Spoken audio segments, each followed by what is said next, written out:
think what we are suffering from is ideological confusion. That is, that we're not clear, we're not thinking clearly, and that we need a context within which to answer the question, is something good or bad? We assume that we have the same goals, but we never say what they are. It's time for us to think and articulate and establish our goals as Black nationalists and Pan-Africanists. We need vision, we need clarity. Otherwise, we can't answer the question, is it good for African people? Nationalist goal is self-determination. In the spirit of Delaney, Garvey, Malcolm, Amos, it is Pan-African commitment, that is the unity of African people worldwide and one Africa on the continent as a basis for African strength. So we are about building a Pan-African world order based on the principles of Ma'at, not in imitation of a European order. Ma'at as justice and truth. We need a nation concept, as Dr. Clark told us. A Black economic program, a cultural program, an independent political organization, independent Black media, independent African-centered education financed by us and controlled by us. All of this presupposes, very importantly, an African Black identity.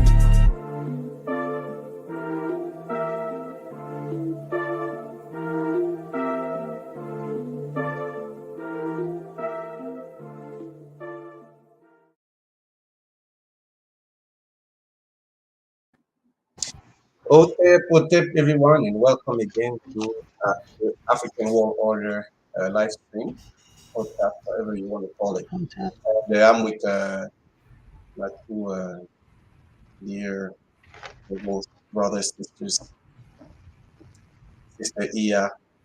How you doing? Hotep, I'm well, thank you. Great. And the other brother here we have the handsome with his dreadlocks, feeling it, Brother Talawa. Put some respect on his name. That's Dr. Talawa. All right. Well, Hotep, everybody. Looking forward to, again, another intellectually stimulating, conscious raising program today. For sure. Yeah. If you don't know, Talawa is a superstar. He's been like making a bunch of interviews and so forth. So he's feeling himself. So he's ready for another. I'm not hating. He put in the work. He's putting the work, of course. Because that dissertation was beast, wasn't it, Doc? Yeah. Whew, I don't want to think about it right now. I haven't recovered. It was like so much. Every time I was like picking up, like when I was going to meet him to go to the meetings, I was always asking like, tell her what year are you graduating? When are you getting your PhD? it's like for me, it's like it never ends. It's like, whew. But like you did good. Man. Yeah. I mean, well, not unfortunately. So, as you talk about his schooling and the dissertation, this is our last episode of season 2. So we fought it out, y'all. We duked it out a little bit. Mm-hmm. So this has been fun. You know what I'm saying? I love rocking with y'all, so it ain't no thing. We love you too. I mean, I'm gonna miss this conversation for the 3-month hiatus that we have to take before we're coming back. Bigger and better, hopefully. For sure. Hopefully, right? Yeah. But so it's the last. So yesterday, we have to pay like love and respect to it's almost just like timeless, right? Like Baba Malcolm X's birthday, he would have been 97. It's almost hard to believe, right? Yeah. So I mean, words can't describe how I feel about him and just the impact that he's had, literally decades after, you know what I'm saying, he transitioned. So happy birthday. We weren't on obviously yesterday, but happy born day. So yeah. We usually go to the pilgrimage every year as an organization to the Ferncliff Cemetery. Since the COVID, it has been hard for us to go there. A lot of good memories. If you haven't done it, like it's worth the trip. And And my wish is that the Malcolm X pilgrimage becomes like some sort of like the I don't like to say, but the Mecca, but like it has to be a must do for any African people, especially when you come to America. Like the things I've done is like whenever someone visit me, I mean people who are conscious, not just any friend, because if you don't get it, you don't get it. I cannot help you. But like when they come and visit me and they want to know, okay, the good thing, the great thing, I'm like, you know what? Go to the Franklin Cemetery. It's near me. Like if they say they're gonna be around here, like just go to the Franklin Cemetery. Like you're gonna just go pay homage to the man because sometimes, especially for I can share my experience for somebody who comes from the continent. We don't think enough the impact of people like ancestors like Malcolm X, For sure. because without him, you know, our people would be able to do what we're doing today. I mean, he was Right. outspoken, he was fearless. It was a sacrifice. He Yeah. sacrificed Yeah. his life Yeah. in order for us to be uh, free-minded and ask for what is and take, not ask, take what is Yep. ours. So Yep. very Yeah. And so important. and that's one of the things that you said as we come back, once we come back, that'll be something that'll just be right back into the routine, Yeah. right? And if anyone who's listening now or Mhm. later, if you haven't, make his birthday your own national holiday. Like, Take a day just off. take that day Not, off. yeah, not for Take a day off Urugu. if you want. Not for Urugu, because Urugu approved holidays are not good. Ask Martin Luther King. I mean, just like, yeah, let it just be a day that you take without, yeah, right, without explanation to anyone, because some things we gotta kind of keep close. Yeah. But he definitely deserves that, and I Yeah. hope, Mhm. we continue to talk about him in a correct light, and not Yeah. let certain people try to hijack how we know him and how Yeah. important and how his placement is important for us in our lives. So yeah, happy birthday. Hmm. Yeah. Yeah. Definitely. I like the fact that you talk about hijacking. You talk about hijacking. Um, since the movie Spike Lee, people they just look at Malcolm X as a brand. I mean, just like like Che Guevara or the revolutionary. Mm-hmm. Um, we have to protect him. We have to protect his who he is from Right. that type of image. Right. Um, and so it's a very important thing to mention.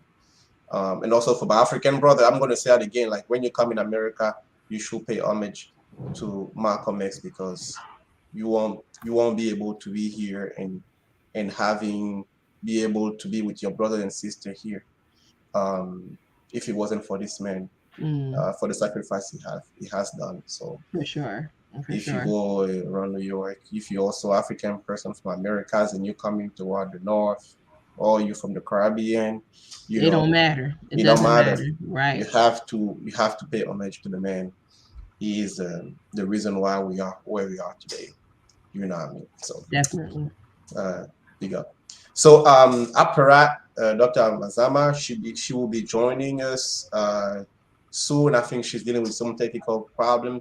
Hopefully, she's going to be able to join because the main topic today is of high importance. The main topic is going to be: Do African need a religion? So that's it's going to be a very important topic, and we just don't want to fly and zigzag, or we want to have like someone who can exactly contribute to the conversation with very important the argument like Yeah, she can position us. I think exactly. yeah, I think Parat is perfect for that, obviously. She definitely can position us because I think um you know largely I think that is something that as African people Mhm, that we do kind of like grapple with. You know what I'm mhm, saying? You go through what you were raised in knowing, or mhm, by mhm, association what you're knowing, and then you get to a certain age where you're like, Yo, it gotta be something to this. Like, you know what I'm saying? I Yeah. need to know more. So definitely Parat, she Dr. Mazama, she's the one, she's the Yeah. one to kind of position us. And Yeah. then from there, Mhm, we can kind of like not figure it out, but mhm, mhm. she's kind of like that compass, if you will. Yeah. She will be also speaking about the Mika de la Moya temple. Mika de la Moya, oh, the other name that we have for this temple is the Renaissance, African Renaissance Temple that we're African. building in Ivory Coast. So she'll be telling us more because she's just made a trip and she come back from over there, and she can give us more information about some update because some of you donated your money because it's self-funded. Uh, it's funded by African people, obviously, and many of you will be watching this live or later on when you have some time. You probably contribute and you want to know if this program, if this temple is still happening because the project start back in 2016 or 2017.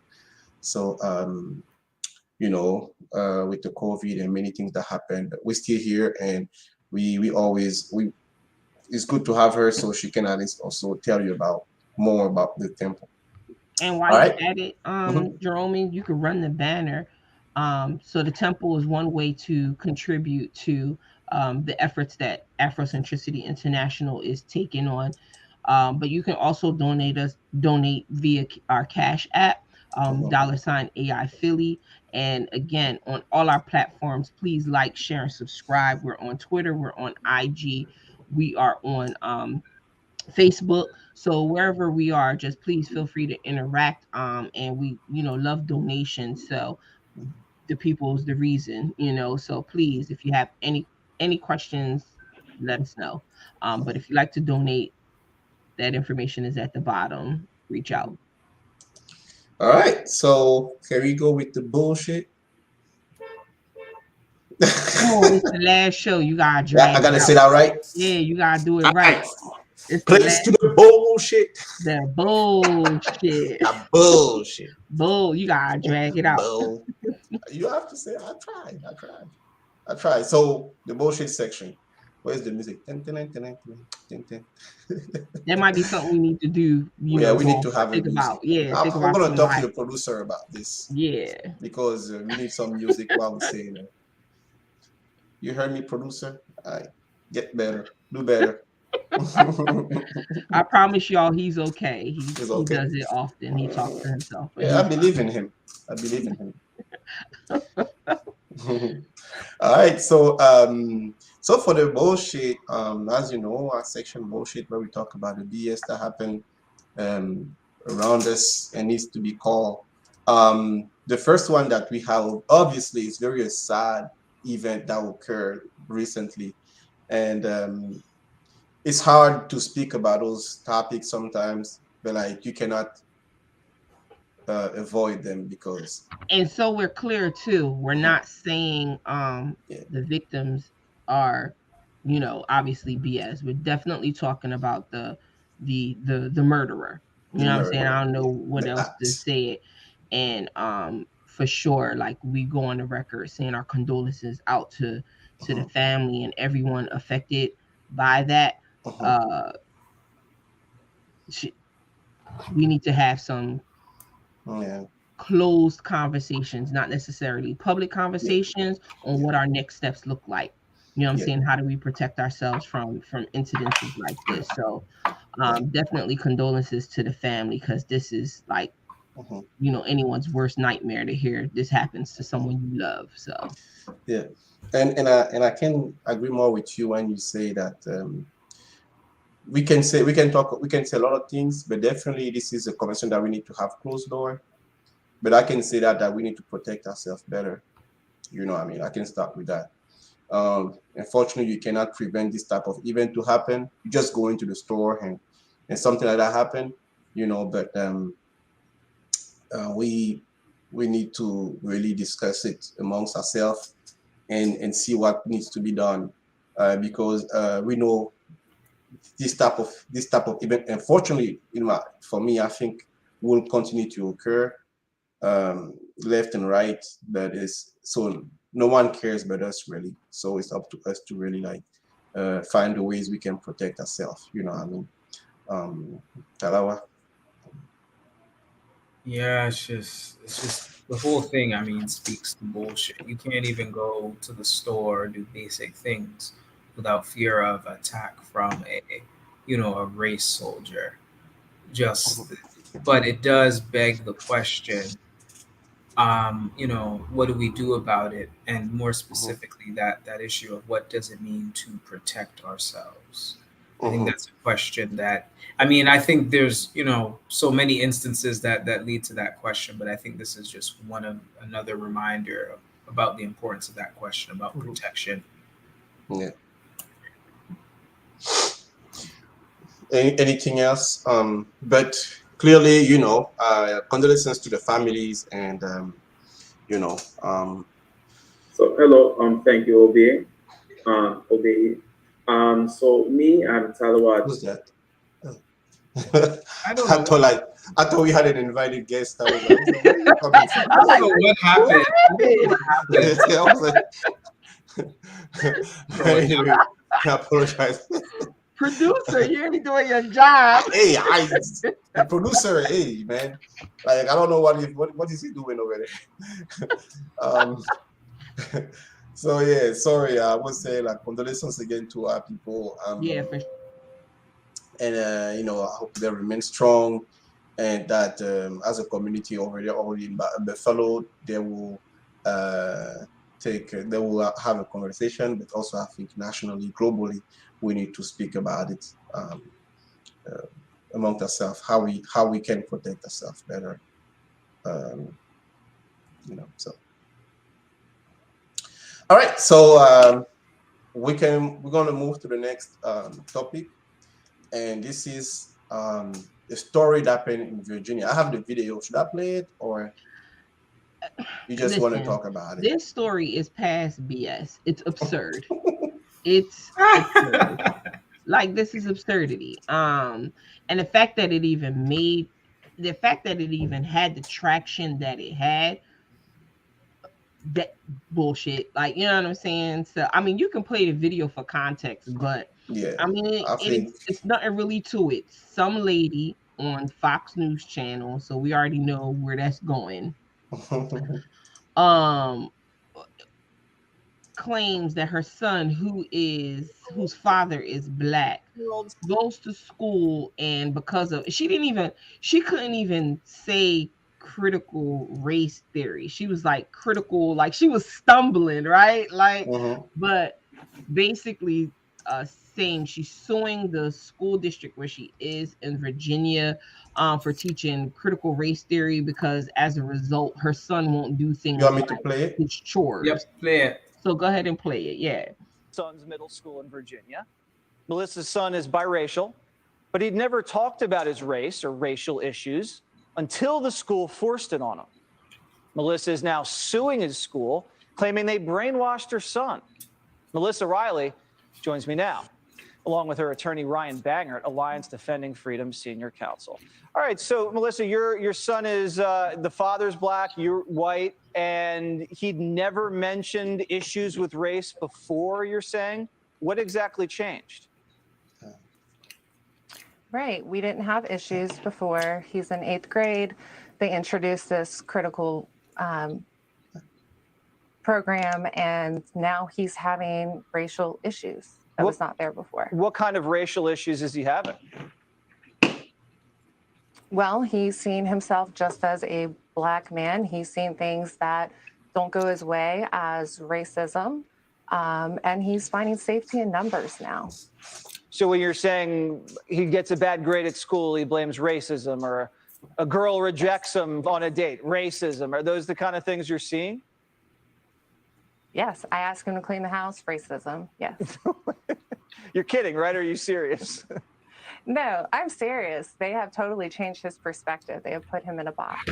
So you're saying he doesn't want to do his chores because that's racist? he's using it as an excuse because they've told him that that's how people see him, is as a Black man that the world is against, and shows it as a negative now. All right, so counselor, you're going to litigate this because obviously this is brainwashing and it's having a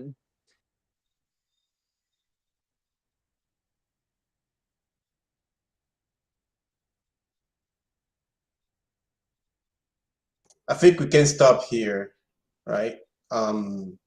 We got the context. I think Parat just joined us. Parat, can you hear us? Yes, I can. Can you hear me? Yes, perfectly. Yep. Okay. You figure it out. Sister Iya, I think you muted. You're muted right now. Yeah, I can hear her though. Okay, yeah. I thought you want to give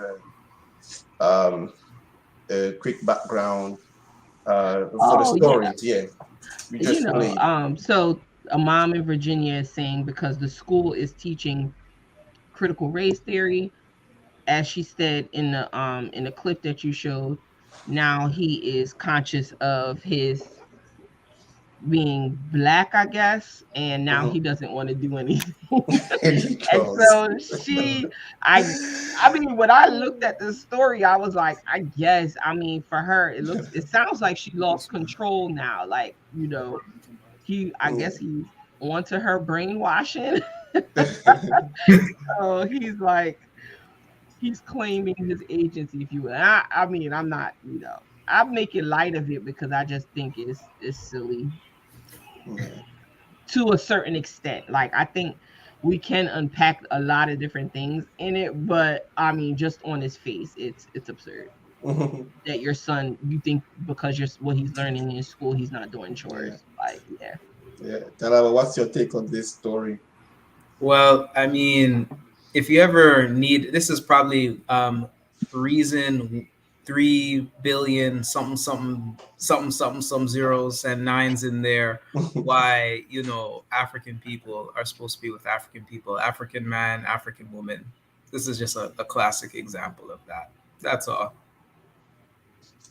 Yeah, exactly. That's all we got. That's all we got. That's all we got. That's all we got. So That's all. You can go again and analyze, go that deep, but yeah, you see some of the BS stuff happening around here.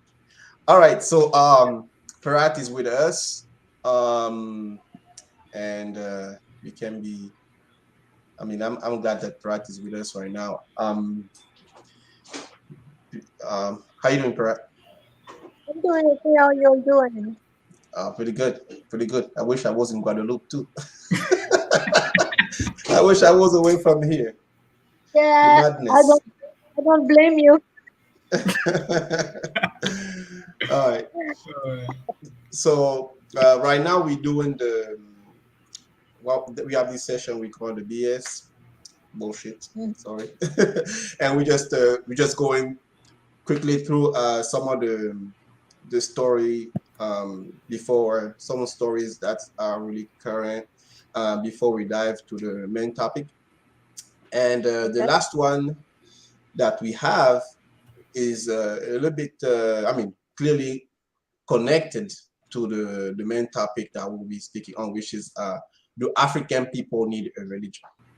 And this is a story that happened in Nigeria, where college students in the north of Nigeria was killed by a classmate for so-called quote a blasphemy, a message that she sent on WhatsApp to a colleague, and they saw a message as an insult to the prophet, and they went and stoned her, beat her publicly, and burned her in the classroom. So I have a video that I can quickly share before we talk about it, so you can have better context. Let me put it here. Do I have it here? Oh no, what happened? Well, anyway, do you want to speak a little bit on that, Sister Iya, while I'm finding the video because it was there. No, but I know not. I mean, outside of it being sad, obviously, she was in the north, and I guess it was sort of like I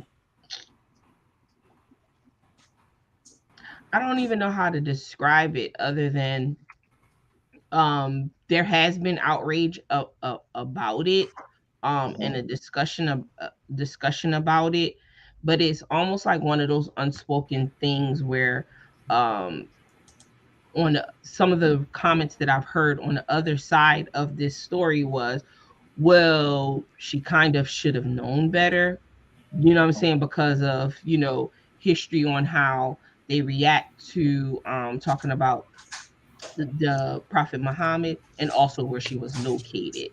So I was, that kind of saddened me as well, that kind of conversation was had around what openly was just like a harsh, you know what I'm saying? Like a harsh way to say that you disagree with what she said. Yeah. Let me play the video. Where a woman has been beaten to death. We begin with Nigeria, where a woman has been beaten to death and set on fire on college premises. She was a student in this college. Her killers were her own classmates. What was her crime? Blasphemy. Her classmates accused her of insulting the Prophet Muhammad, and so they killed her. The incident has shocked the world. The incident took place in Nigeria's northwestern state of Sokoto. The victim has been identified as Deborah Samuel. She was a student of the Shehu Shagari College of Education. The students were upset over her comments, so they hunted her down, dragged her out of her college room, and attacked her and then set her ablaze. The details are disturbing, to say the least.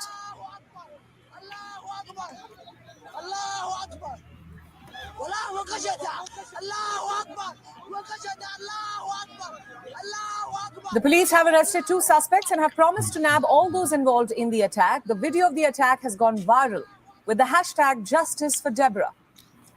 An online petition has also been launched seeking punishment for her killers. What's more disturbing is that this is not the first such incident in Nigeria. Cases of vigilantism and people being jailed for blasphemy keep happening periodically. And in most cases, those accused of blasphemy are from the minority community. And it's not just armed vigilantism that is of concern. Terror groups like the Boko Haram frequently attack villages and kill civilians based on their beliefs.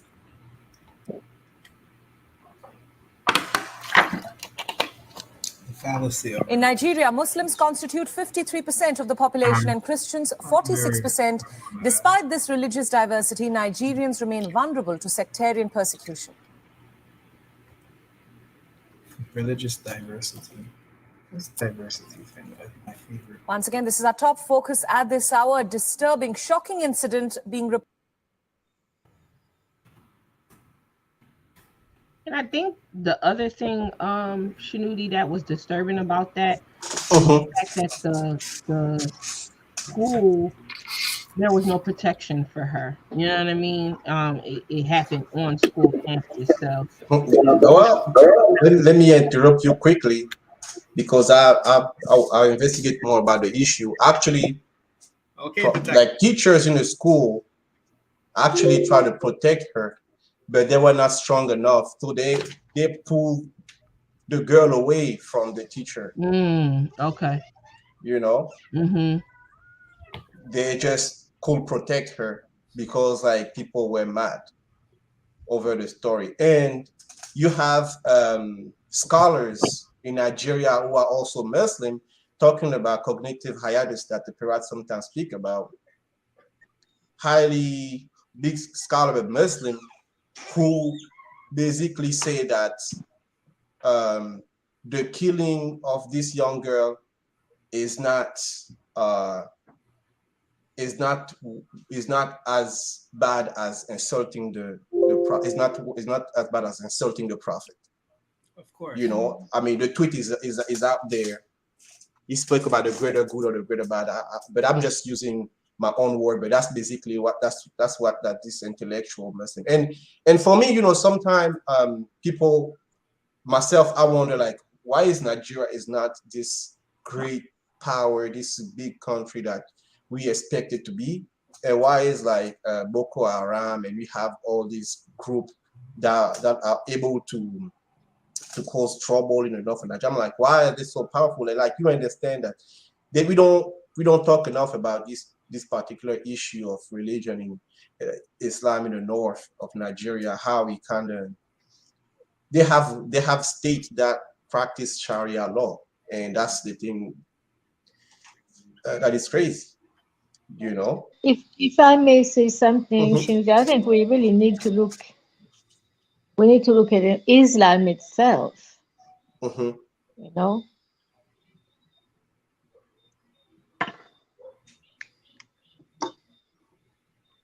Mm-hmm. Oh, Parata, are you still there? I don't know if she dropped out. She's Well, she there. didn't drop out, but she's still there. Yeah. hello, Hotel, Yeah. can you hear me? Yes, I we can can hear hear you. you. Just can't see you. Oh, now we see you. We see you perfect. Yep. I cannot hear you anymore. Oh, you can. We can hear you. You might. Oh, she can't hear. She can hear us. I'll text her and see. You might be on mute. She might. She might dip on mute. You know. She might have muted herself. No. Oh, she's You good. can hear me, but I cannot hear you. Let me try to. Probably the volume. Maybe the volume went down.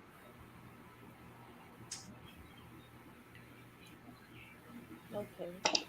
But you can hear me. Okay. So what I was trying to say simply was that we need to look into Islam itself. You know, Mm-hmm. I think that's the real issue. What kind of religion is that? Yeah. You know, Mm-hmm. that would actually tell people that if someone leaves Islam, the person should be killed. I mean, it is that extreme. Mm-hmm. And you know, and I was in Senegal, as you know, last week or the week before, and it was just horrible, just horrible. People are so brainwashed. Their whole life is spent just thinking and talking about Allah. Um, you know, like it's madness. But I think Islam is really what makes people mad, because if they were in their right mind, they would not have killed that young girl. I mean, that's ridiculous. You know, that's Mm-hmm. all common. But they are so, they turn into really extremists in the name of worshiping Allah. So, I think that's the real issue too. Okay. Talava, you want to add anything? Well, to second on what Parat was saying, with Islam, with Islam and Christianity, I've seen it in the continent as well, and just um, it's it's no different. It reminds me of a story, a situation that happened with me. With what these Eurasian religions do to us, to our people, where we fight ourselves and we can't, identify who our enemies are, right? So because these systems deify our oppressors, we end up behaving and acting in the interest of them. So the story I had in mind, I remember there was a woman I was courting at one point, and one of the deal breakers for me, and I didn't fully at this stage, understand how deep religion really affected our people. I wasn't quite there yet. Getting there, but not quite there. And she told me a story about how a guy pissed her off, so she punched him in the face. Mm-hmm. And I asked her what was the reason that, she punched him in the face. And the reason is because he told a Jesus joke. Like, why doesn't Jesus play hockey? Because he'll get nailed to the boards. Oh wow. So, and, So that's so I see this instance is obviously a much more extreme, to the point of murder. But I'm not unused to seeing extreme behaviors from those of us who really Yeah. deeply internalize the evangelicalism of Islam or Christianity or Christ insanity, rather. Yeah. Sister, yeah. I mean, I don't think there's anything more that needs to be said that Yeah. hasn't been said. I mean, we definitely want to, kind of evaluate where we are, where we would pardon that kind of behavior in Yeah. any religion. Because again, like she didn't agree. You know what I Yeah. mean? And we disagree with people all the Yeah. time. So, Mhm. but yeah, I don't know. I honestly, it really broke my heart. It was Yeah. really heartbreaking to me. So, Yeah.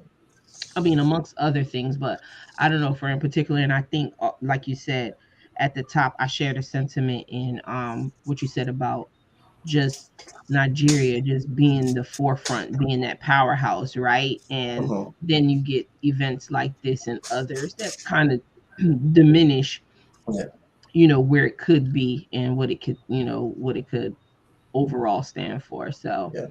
yeah, we, Yeah. we definitely Yeah. need to look into why No. you Yeah. think it's okay to just be that extreme. Yeah. Yeah. Nigeria has this particularity. Like, I know some friend tell me, like, yeah, Nigeria on fire. Like, you have so many intellectual doctors, lawyer. They very bright people, hard worker. Today, look in music, striving, movies, art, anything you find them, and they're doing a great job. But like when we speak about Afrocentricity, when we speak about spirituality, like the spiritual leg is usually like the weak link of the African people. You know what I mean? This type of story is clearly like a pure, a good example of like the problem of religion in Africa.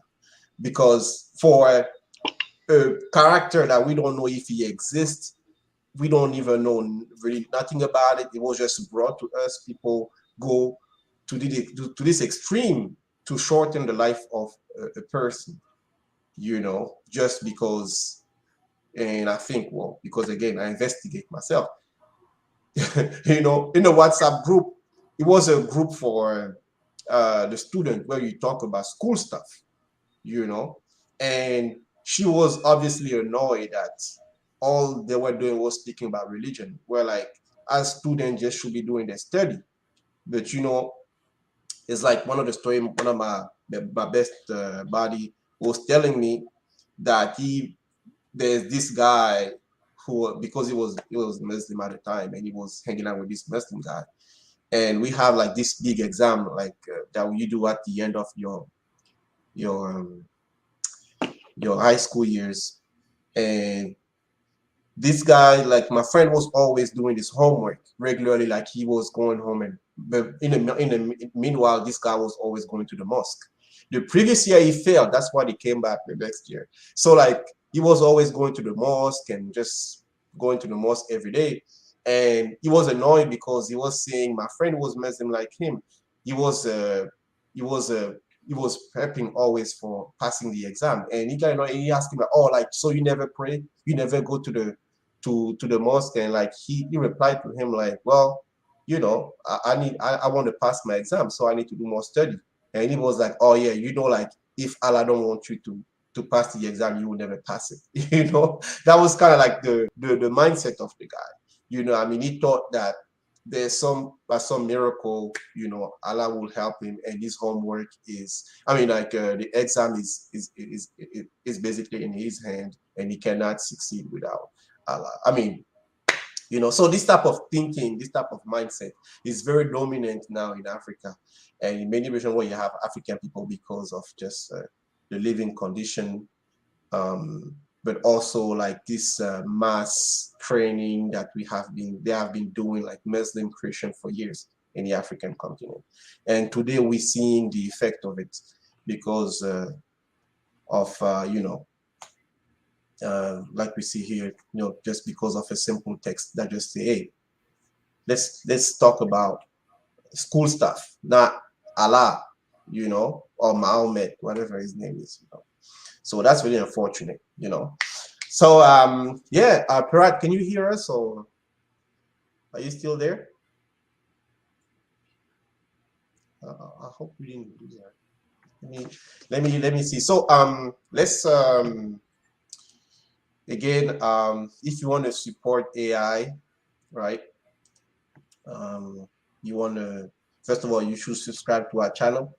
You can Yes. always find like some good information, right? Visit us on our website, aiphilly.org.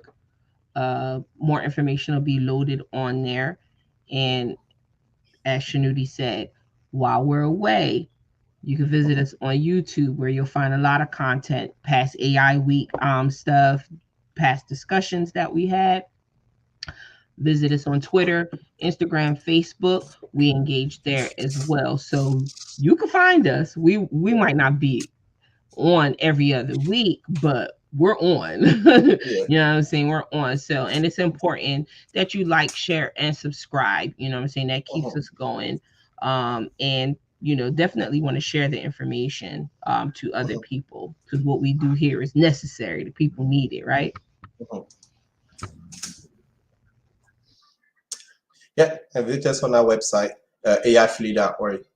Many of this content we might put them all on Abitumi, because that's really like the place for African center people. Abitumi is a wonderful website made by the Dr. Kambon, or Badale Kambon. He has a different name. Talawa can say it better. And you can go and see other videos that are up there, and just enjoy the content. We want to add more to Abitumi, so we're going to transfer most of our content there for us to see. All right, so place to the main topic, right? So do African people need a religion, right? So we were hesitating between, do African people need their own religion or a religion? But we pick a religion. So this is a good question, because when you speak to some African people, they'll be like, oh, I'm just spiritual, and I'm cool with my ancestor, and that's it. You have some other ancestor that you have some other African people, they'll say that I'm atheist, I don't believe in God at all, and I'm good with that. Religion is a problem. And you have those who just say like African people need their own religion. So that's why we have Karat with us. So she can share her opinion, her thoughts on the topic. Karat, do you want to speak on it, or do you just want to leave someone else speak first, and you come and just I wouldn't mind speaking on it, but the volume is so low I could hardly hear what you said. That's why I have to have the thing stuck to my ear. Oh, okay. I heard you talk about people who say they don't believe in God. And what did you say before that? You also have the people who are say like they just venerate the ancestor and they just practice African spirituality, and that's it. And the last category, I think, is the people who say that they need a religion. African people need a religion of their own. I really believe that we do need a religion. We need a Pan-African religion that will, unite us as African people precisely around the veneration of our ancestors. I hesitated before coming to that conclusion, but I think that's the only way we can get our people away from Islam and Christianity, by proposing something else to them, something that is really grounded in our own traditions. So I know we say that the word religion doesn't exist in any African language, but I see this as a necessary tool, for us to really emancipate ourselves from Christianity and Islam in particular. Because if we don't give something similar, when I say similar, that has a religious structure, if you wish, to our people, they will keep going into those places, those spaces where they find structure. So we have to give them structure, but it has to be African structure. And that's why of course, we decided to build a temple, for our, our ancestors in Ivory Coast. Um, that's why also we produced the Glory Book, the Book of Rituals, to restructure our people. Because if we don't do this, again, I'm afraid that, and we hear that people say, you told us to leave Islam and Christianity. We did, but where do we go? You see, that's the critical question. Where do we go? So, I think we do need a religion again, but as a So, tool. You see. all right. So, Sister Iya, Brother Talawa, if you have question, feel free to just dive in. Parat, I think the question I have, and you say yourself, right, is where do people, usually like, so you saying that we need a religion because we don't want our people to end up being going to Islam or any other religion. That's why we need to create our religion. Correct? It's not so much that, so like it's a necessity. Yes. I think we need to provide a very concrete alternative. Mhm, You see, and mhm, that's an alternative that has to bring us back to ourselves. mhm, Because people need that. They say, I'm on a spiritual quest, or I have, spiritual needs. I also need a community. That's why oftentimes they go to church, because in church, they get that community. mhm, And so that's really what I believe we need to provide. mhm, And when you go to Ivory Coast, you go to the temple site, you will see that there is a community, and it's a beautiful thing. The temple has not been built yet you have about 60 people who every Sunday gather, worship Amon-Ra and Sekhmet, eat together, dance together. It's a beautiful sight. And so on Sundays, they don't have to go to church, or whatever, because they have that space where they are strengthened as African people. mhm, And I think we need to do this everywhere we are. mhm. There's something that I read when I read Chinua Achebe, Things Must Fall Apart. I saw that the Christian, they usually they took anybody that the community didn't want. I think it was, if I remember, like the people, the twins and people who were usually excluded from the community because they did some wrong in a community, maybe criminals, or they did something, they didn't follow the laws of the community. They were excluded. They were outside the community, and the Christian church, when they came, they went and took these people and they built the first church, the first church. So I see.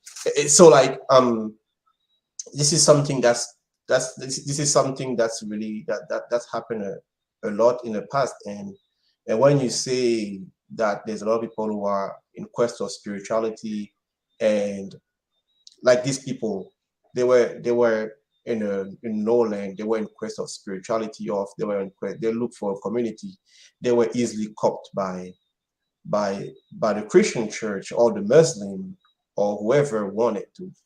And when you speak about people, just if we don't have a religion and we don't have if we don't have a structure or institution, people will eventually go where like they feel welcome. Yeah, absolutely. So what about the people who say like they don't believe in God, and people who really have an issue with the term religion, because I think also like there's a problem of the fear of the word religion based on the history of religion. You know, like our people, not for just, I mean, there's even people who have African center, when they study the story of religion, the brutality of it, at the end of the day, they still will speak like, oh yeah, I'm just atheist and I don't believe in God. I don't want the religion. I just want to be on my own and just do my own thing. Do you feel like it is like a kind of um, do you feel like it is, I don't want to say it's anti-African, but I want to say, do you feel like it's logical, or do you feel like it's it makes sense to say that you are African center, you are for African people, you follow the spirituality, but you are, I mean, I don't know if you kind of see where I'm trying to go. I'm trying to ask, like, if like you believe this, that if it makes sense that somebody that is African centered, just because of like what the European and the history of the different Abrahamic religion has done to the world, it should justify the reason why they should be afraid of religion.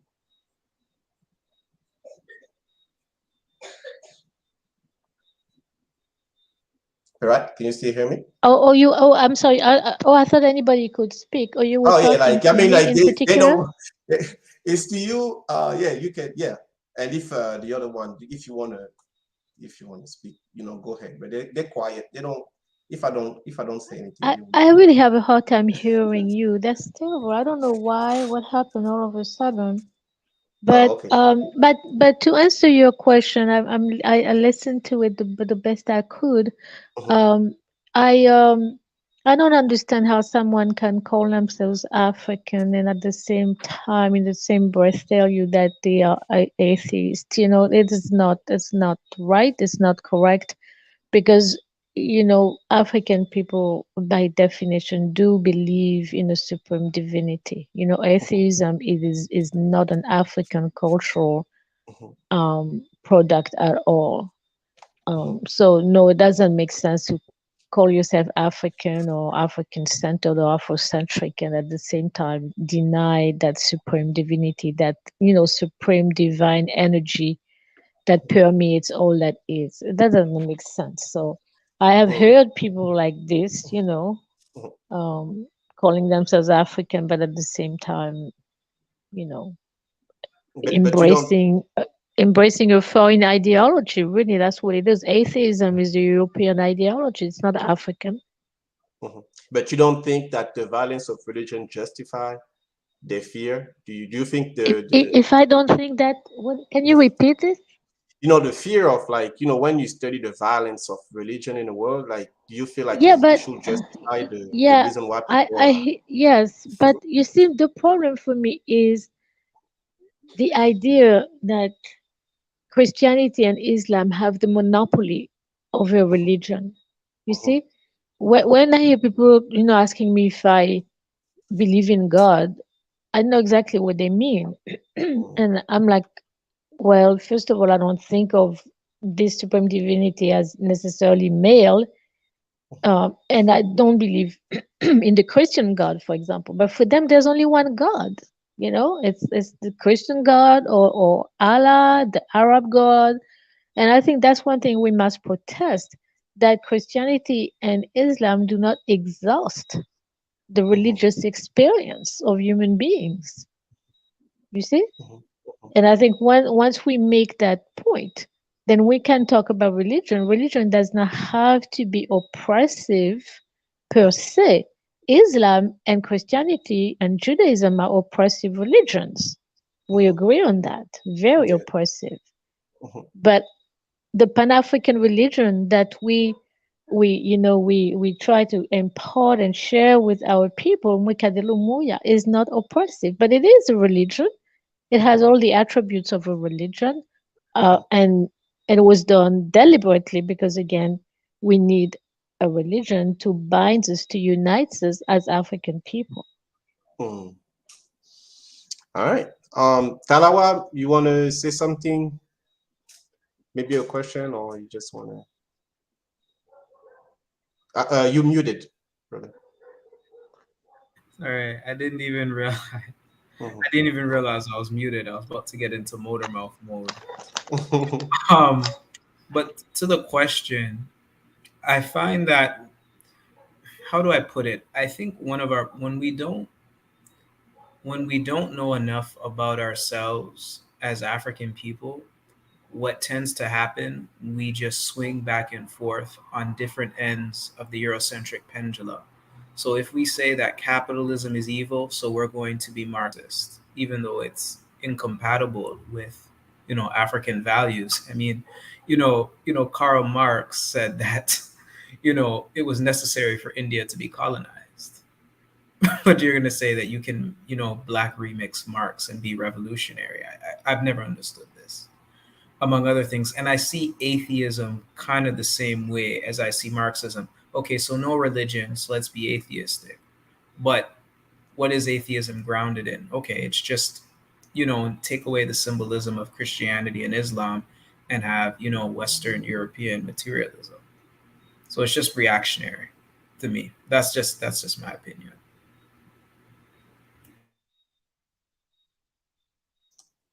Sister Iya?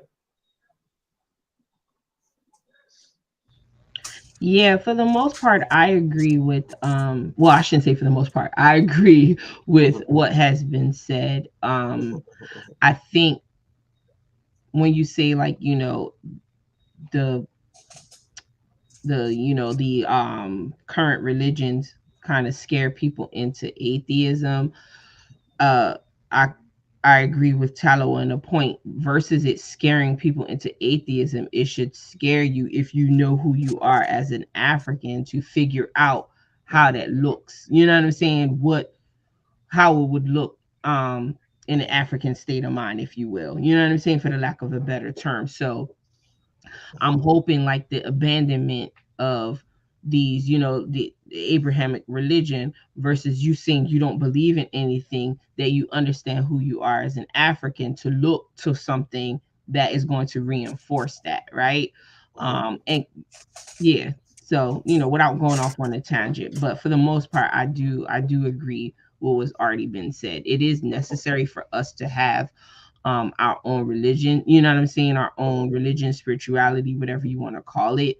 But it always has to reinforce our values as African people, and I think that's important. You know what I'm saying? We have to establish that.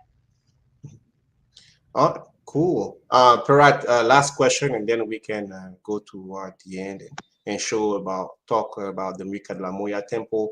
So, kind of looking toward the future and the the environment and where our people are.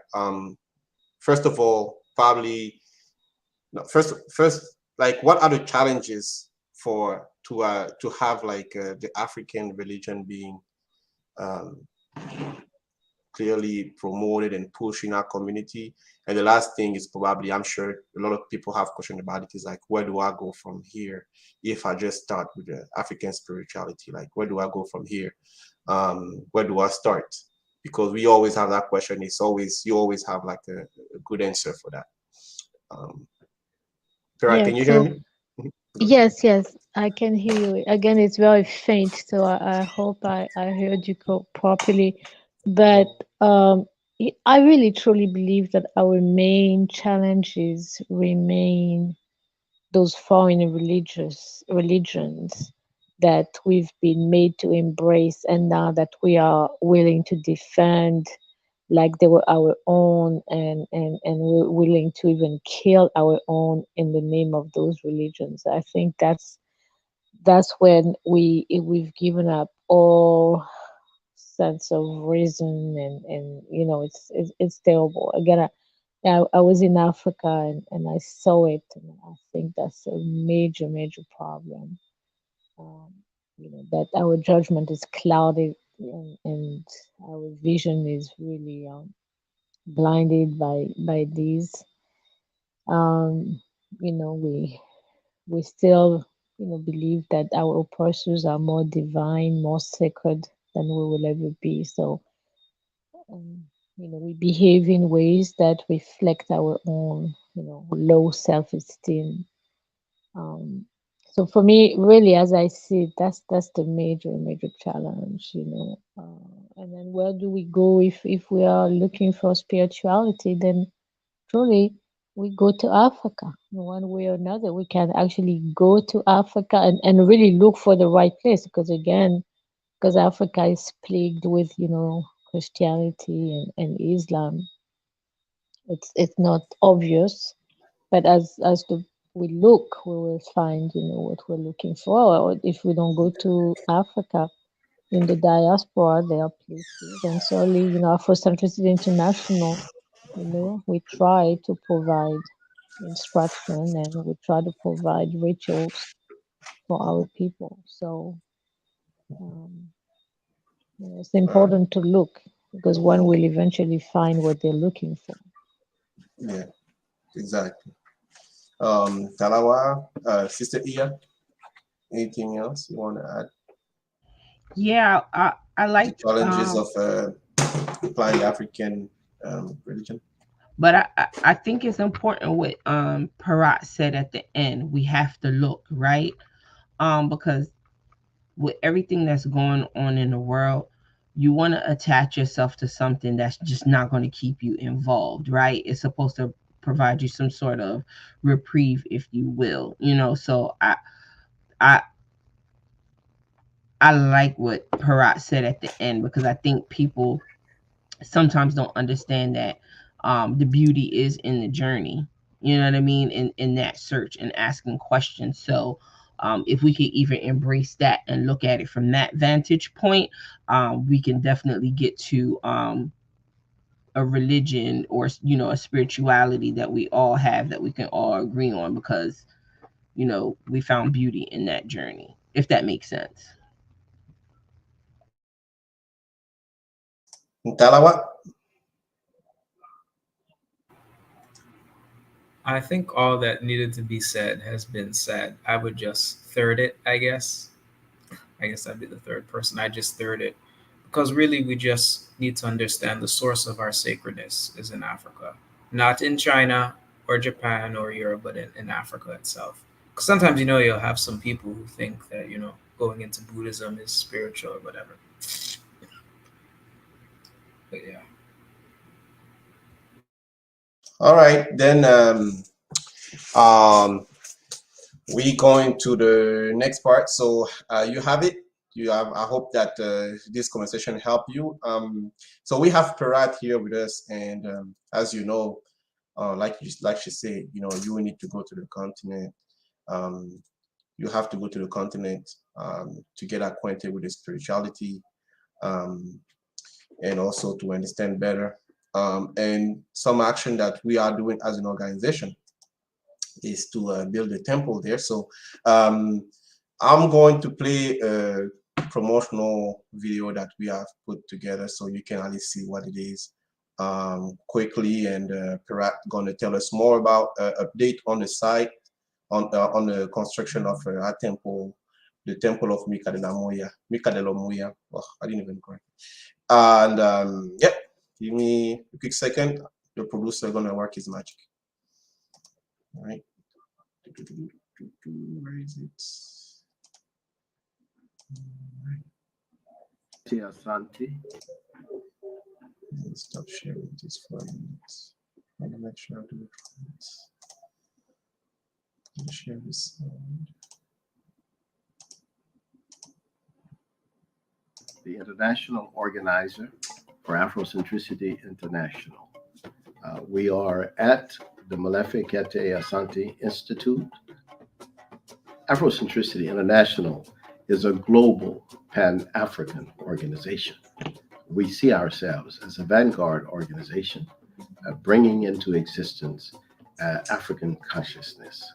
Afrocentricity International was modeled on the basis of the organization created by Marcus Garvey, the Universal Negro Improvement Association and African Communities League.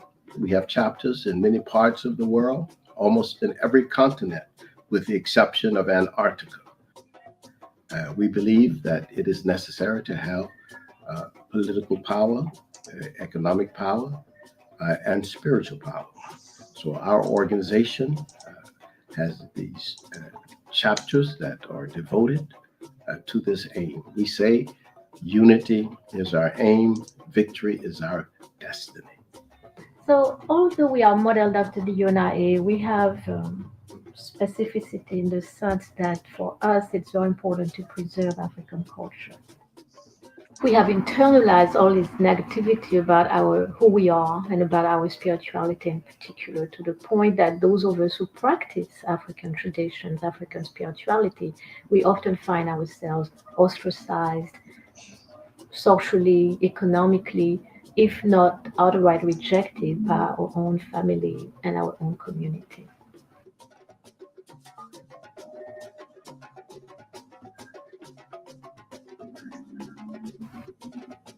They got together and swore a pact to the devil. They said, "We will serve you if you'll get us free from the French."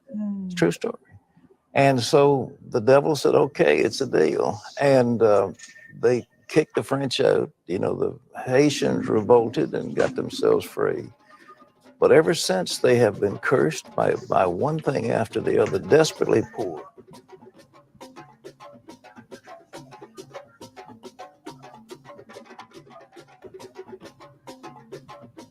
Yeah, there are no voodoo schools. How come? It's not financed by anybody. Right. Not by the states. All the Christian schools are, I mean, almost every one of them are financed by outsiders. And so I guess it's hard to find outsiders to finance a voodoo school. Absolutely, because again, same thing. The voodoo population is the poorest. If you were voodooist and not Catholic, nobody gets into school because you had to convert.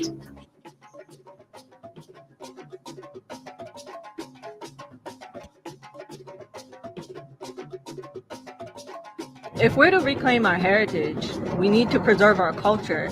And a large part of that is creating the spaces for us to practice it without, fear of judgment or retaliation or ostracization. We adamantly believe that our people need to be re-educated and reoriented to learn about the fundamental worthiness of our own ancestral beliefs and practices. African people are being attacked on all fronts, spiritually, economically, culturally. So the question becomes, where do we go? To whom do we turn? And how do we combat this? We chose Ivory Coast, Africa as the first location for our grassroots wellness center because it's currently the place in Africa that has the largest cathedral on the continent.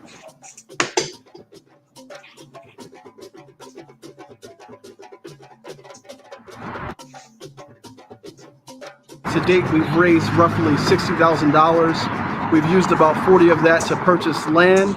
The next phase of the project, we're looking to kick off a campaign to raise another $250,000 to finish the construction. And discussing the importance of this fund, currently there is no fund that exists that is put together for the sole purpose of preserving the culture of African people.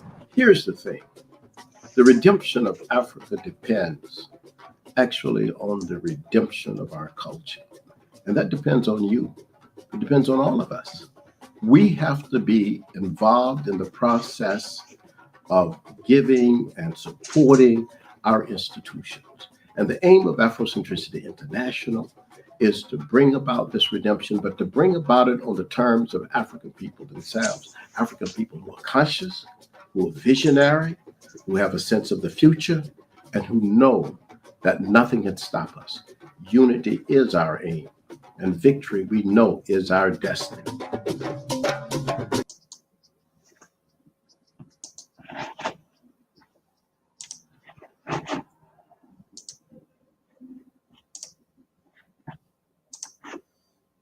All right, so that was the most recent video that we had. So Parat, are you still there? Yes. Yeah. So what's going on with from your trip out? I know, like this is probably past your bedtime or something. I hope not. I know you work late sometime, but this is your vacation, so we don't want to keep you up too late. You came back from Ivory Coast, so can you share a little bit what's Yes, how was yes, your trip there? absolutely. Mhm, What is going on is that we did lay the first stone, so that was a monumental moment, obviously. Um, Very moving moment. It was attended by all the religious authorities, the of the area. mhm, We had managed to get them to come. And it's very interesting because it happened on also what they call Easter Sunday. And so basically, the people, had to make a choice. Were they serious and would they come to that our event, or would they still go to church?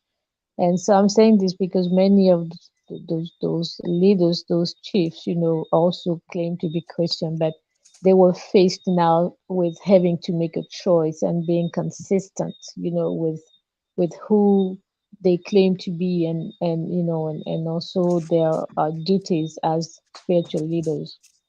mhm, There was dancing, there was singing.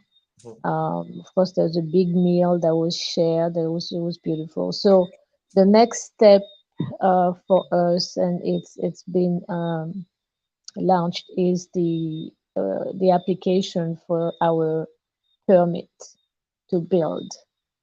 And so we're hoping to get this, in the next few months. Everything takes time, but we're hoping to get this in the next few months, and then we will start building our temple.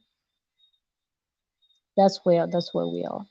We did all right, get the title, and that's what we're waiting for, because mhm, I was told that in Ivory Coast, if you don't have the title, or anywhere for that matter, then yeah, you can have unpleasant surprises. So yeah, we needed to have the title before we would actually go into building the temple itself. We do have two structures on the land. mhm, One which serves as a small temple, which is beautiful because inside was mhm, decorated with paintings of Egyptian divinities. mhm, Uh, and there's another structure which includes 8 bedrooms and 2 bathrooms. mhm, And this is for guests, people who want to sleep on the site. mhm, But again, we will build the real temple, and as yeah, soon as we get the permit to do so, we will go ahead and start. mhm. Um, all right. Is so like the issue you had an issue with the bureaucracy in Ivory Coast and probably also the pandemic. Um, I cannot hear you at oh, all, Shinuki. I don't know can what you it hear? is. Can you hear me now? A little bit. It's faint, yeah. Oh, okay. Yeah, sorry. So like you had some issue with the bureaucracy in Ivory Coast in order to get the document to start um the building of the temple. That's correct, right? So, uh, or was it like You know because what? we I may get out of this and then come back in. Maybe that would help because I cannot hear you. No, okay. I just hear your voice, but I cannot even make up what you're saying. Oh, okay. So we're gonna play the other video, and hopefully when you come back, we can just close it. How do I get out of here? That's the thing. If you go in the bottom, it says Live Studio, something like that. That should do it. Oh, boy. Yeah, I did it. All right. So, like you see, Parat, she's dealing with, she's in Guadeloupe and she's dealing with probably with some technical issues. But we're going to play the last video to show a little bit. It's a little older video, but it shows more about the structure of the temple, and then we're gonna have Parat close it and yeah. Let me just play this last video. Shinuti, you may have to get me out because I cannot get out. Okay. Let me do that.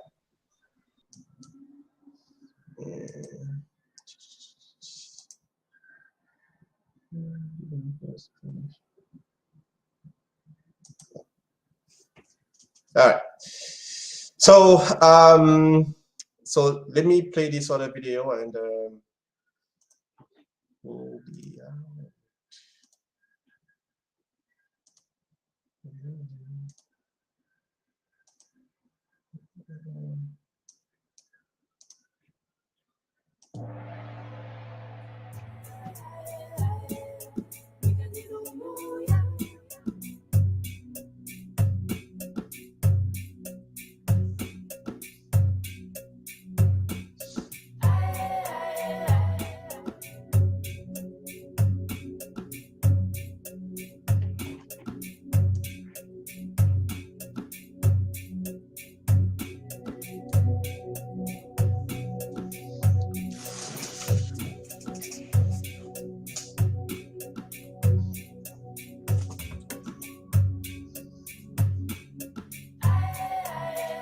Parce que je refuse de vivre dans l'errance et la prostitution spirituelle. Parce que je sais que je n'obtiendrai jamais la bénédiction divine en piétinant la mémoire de mes ancêtres. Because I now experience true joy, strength, and balance on the path of my ancestors. Parce que mes ancêtres, qui sont mes grands-grands-grands-parents, ne peuvent que m'aimer et me protéger. Parce que je suis redevenu moi-même en me réconciliant avec mes ancêtres. Because I'm always filled with like praying my ancestors. Parce que je me sens enfin apaisé et réconcilié, loin de ces voies insidieuses qui me détournaient de la prospérité en m'éloignant de mes ancêtres. Because a people without their own spirituality is a fragile people. Je participe à la construction du temple ancestral du Mukadilomuya. Ah oui, je participe. Yes, je participe. Je participe. Je participe. Elle participe, hein? Oui, on participe. Of course, I donate. Bien sûr, je participe. Ah ouais, je participe. Yes, I donate. Je participe à la construction du temple ancestral du Mukadilomuya. I donate. Il faut participer à la construction du temple ancestral du Mukadilomuya. Je participe.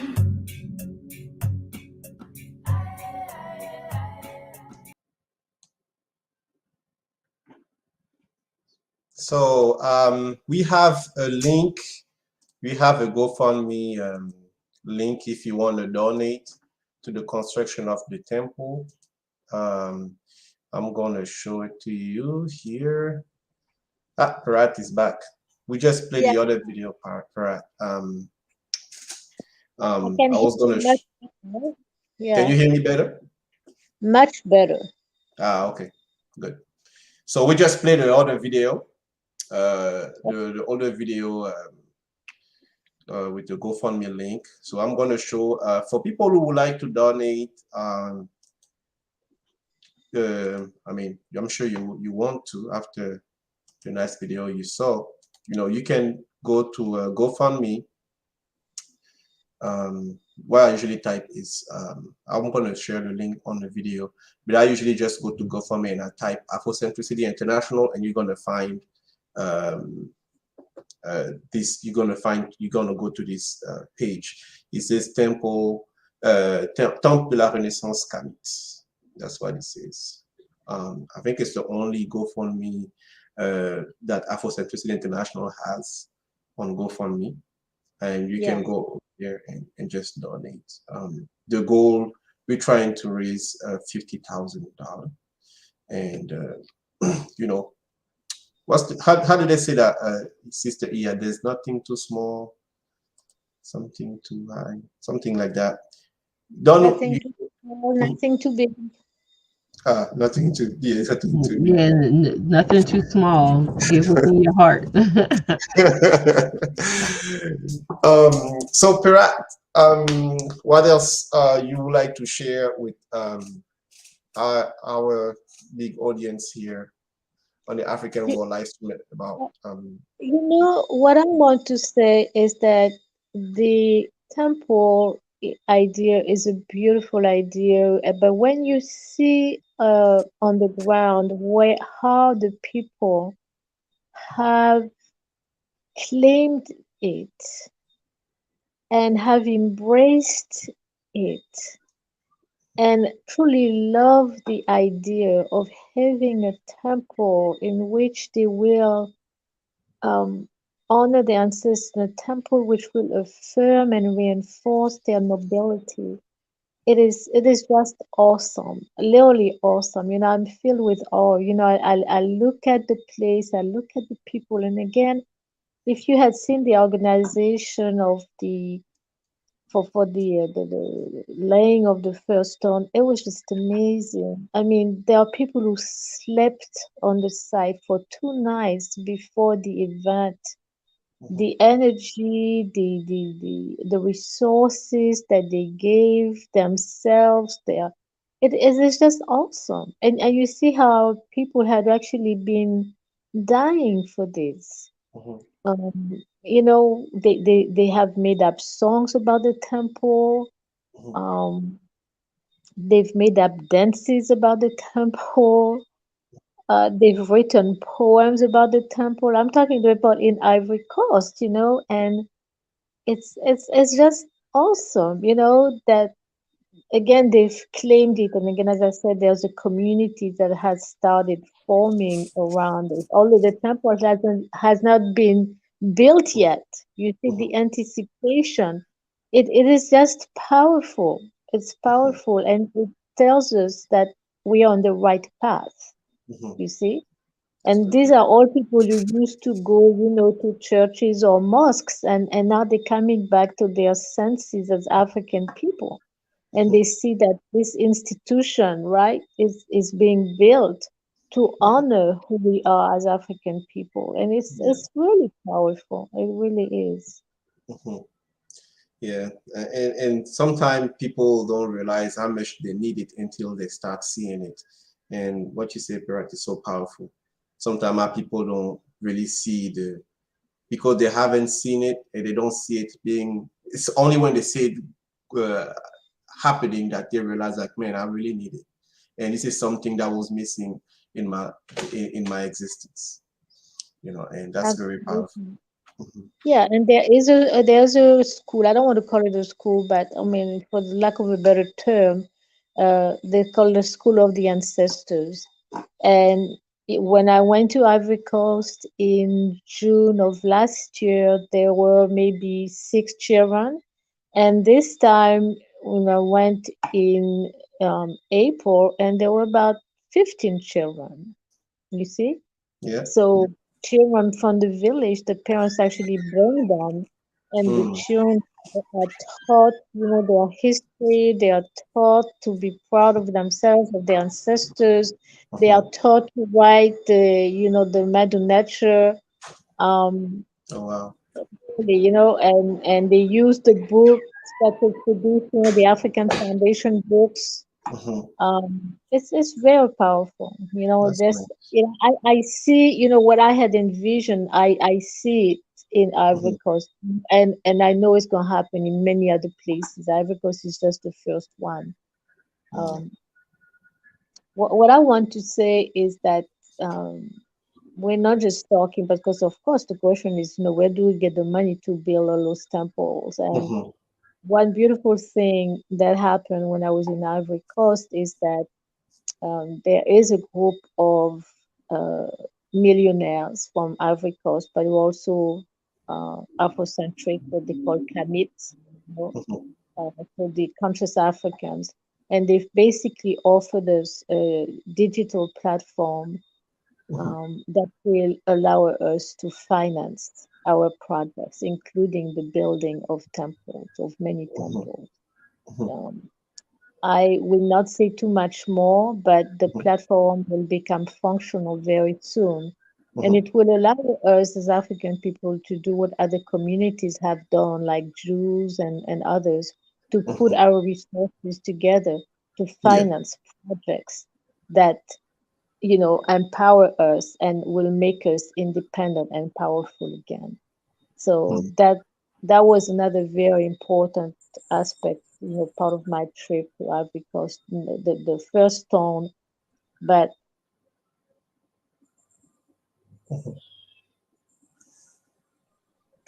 the financial and economic aspect as well, because we must have the means to do what needs to be done. To how do we build those institutions? So that was very positive in that regard. Beautiful. Thank you, Asante Sana Perat. I can see it's late here and probably have to. She's should put me on Perat Facebook. Thank you very much for the information.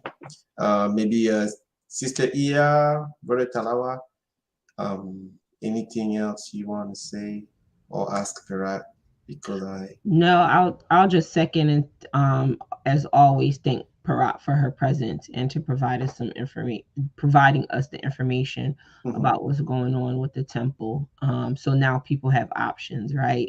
Or continue to have options, and hopefully they choose the African option as Africans. So no, I just want to say, just extend a huge thank you. I second on Sister Ia, and I got to see some of the pictures on Facebook of the site, and it's really powerful. Like it just blew my mind.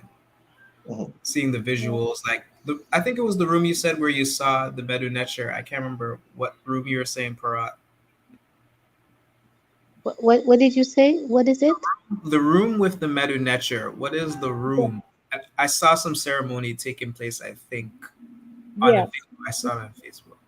Yes, because every Sunday there's like a worship, right? They call it the Amon Ra, for Amon Ra. And so every Sunday they do it in that particular temple. And the paintings that you saw on the walls, that's very new, and it was done for the laying of the first stone. But again, if you saw the paintings on those walls, you cannot imagine what will be inside the temple. Right, exactly. It's going to be really powerful, And those paintings were offered by a member of Afrocentricity International, Ivory Coast, who's also been very kind to give the organization one of his apartments. This is a man who's 82, and who had been waiting for AI for all of his life, I guess. And when he found it, he was so pleased. So he kicked out the tenants who lived in his apartment just so that AI would have a place for its meetings and rituals. And so he's the one who offered the paintings to the temple, for the temple. Wow. Yeah, that's beautiful. That's what's It really is. And we have another brother who is a contractor, and he really wants to be the one who will build the temple. He's passionate about the idea. So passionate that he took us to a village very far, like 900 kilometers. And in that village, they're going to build also an institution which is AI, under AI's umbrellas, and it's for the teaching of the African traditions to the people in the area. So I actually had to lay the stone for that building as well. So there were two first stones that that were laid in April, just for us going back to our traditions and paying our respect to those who came before us. That's all very powerful. That's very encouraging, and you see that all over Africa. Truly, there is a new awareness, a new consciousness. Even when I was in Senegal, where then Islam is very present, I was told that more and more young people, have come to terms with the fact that Islam is really not good for African people. And they slowly but steadily coming out of it. The mere fact that we have a division of AI in Senegal, itself is quite telling. and there are quite a few people in that division. So it's all very encouraging, very, very encouraging.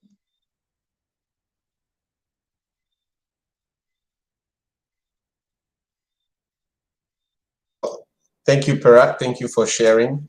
Unfortunately, we have to close the show. Just a reminder, this is our last episode for the year, right? We're gonna take a break for 3 months, and we're gonna come back next fall or end of the summer, toward the end completely. But it was a pleasure to share those thoughts with you. So continue to support our channel. You can always send us a Cash App AI, because we want to make it better, bigger, because our people need media. This is why we're doing that. We're not professional. We're just doing our best here to give you some little piece of what the Black man, the African man can do with little. That's why we are here. You can also, if you want to know more about AI Philly, you can visit our website, www.aiphilly.org.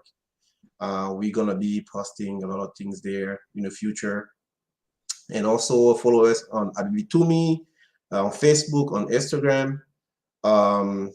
Like us and subscribe on our YouTube channel. So we up there. And also, Shanuti, as you're saying, visit our website. We do have like merch on there. Well, book. Along the lines of what we were talking about, not tonight. Perat's son, we call him Kiki. He wrote a book about African deeds, and we are like what we say we are. You know what I mean? Like what we talk about is really what what we feel is values that we hold. So having that conversation about spirituality, we have a young brother book for sale on our website. So please make sure that you patronize us, and that the commerce section for AI and AI Philly is going to expand. So make sure you keep a lookout, on what we're doing and how we expand. But in the meantime, the book is available for sale. So please make sure you purchase not 1, but 2, 3, 4, 5. Collectible. It's hard. Exactly. Copy. Yeah, it's like a hard copy. I like it. You can install it in your living room, and it's the first volume, so it's more to come. More to come. All right. Please say, Perat, thank you again. I hope we didn't keep you too late. And enjoy your time among the family. And I friends. really do. Thank you so much for having me, Shinuti and Brother Tamara and Sister Iya. Always. Yes. They say unity is our aim. Victory is our destiny. Ashe. Ashe. I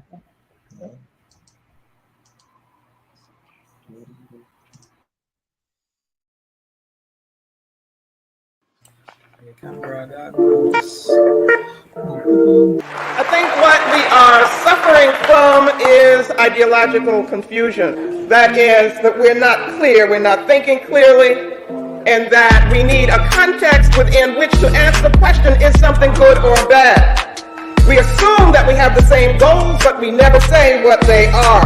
It's time for us to think and articulate and establish our goals as Black nationalists and Pan-Africanists. We need vision, we need clarity. Otherwise, we can't answer the question, is it good for African people? Nationalist goal is self-determination. In the spirit of Delaney, Garvey, Malcolm, Amos, it is Pan-African commitment, that is the unity of African people worldwide and one Africa on the continent as a basis for African strength. So we are about building a Pan-African world order based on the principles of Ma'at, not in imitation of a European order. Ma'at as justice and truth. We need a nation concept, as Dr. Clark told us. A Black economic program, a cultural program, an independent political organization, independent Black media, independent African-centered education financed by us and controlled by us. All of this presupposes, very importantly, an African Black identity.